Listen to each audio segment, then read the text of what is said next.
السلام علیکم شیخ صاحب، میں ابھی نیا ہی الحمدللہ توحید سے متاثر ہوا ہوں اور توحید میں آیا ہوں. تقریباً مجھے دو سال ہوئے ہیں.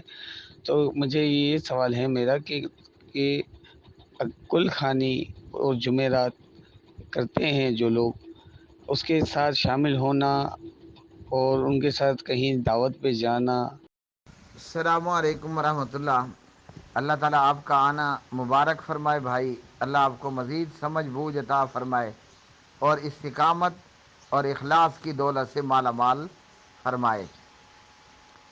کل خوانی کرنا اور کل خوانی میں شامل ہونا، جو کام محترم بھائی حرام ہے نا، اس کا کرنا بھی حرام ہے اور اس میں شامل ہونا بھی حرام ہے. اس میں نہ شرم کو خاطر میں لانا ہے، نہ ڈر کو خاطر میں لانا ہے. ایک کام حرام ہے، حرام ہے.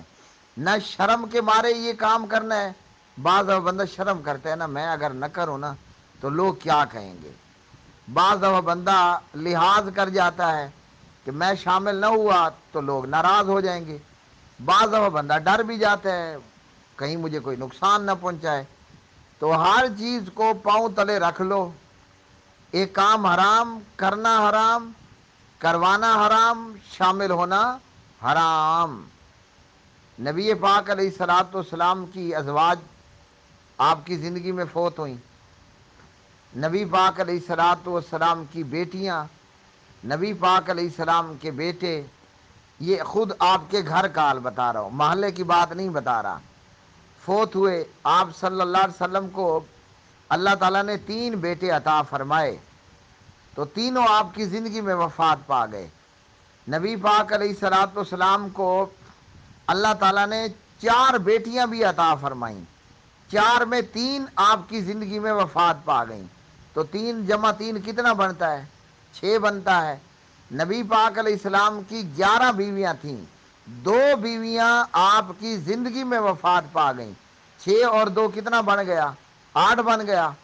تو بریلویوں سے پوچھ لو، دیوبندیوں سے پوچھ لو، کیا نبی پاک علیہ السلام نے اپنے گھر کی 4 دیواری میں ان 8 لوگوں کے کل کروائے تھے؟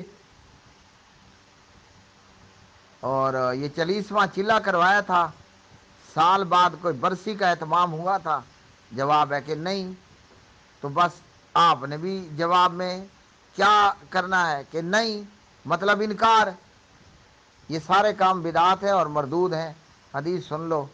ان عائشہ رضی اللہ تعالی عنہ قالت قال رسول اللہ صلی اللہ علیہ وسلم من عمل عملا لیس علیہ امرنا فہو رد. رواہ مسلم.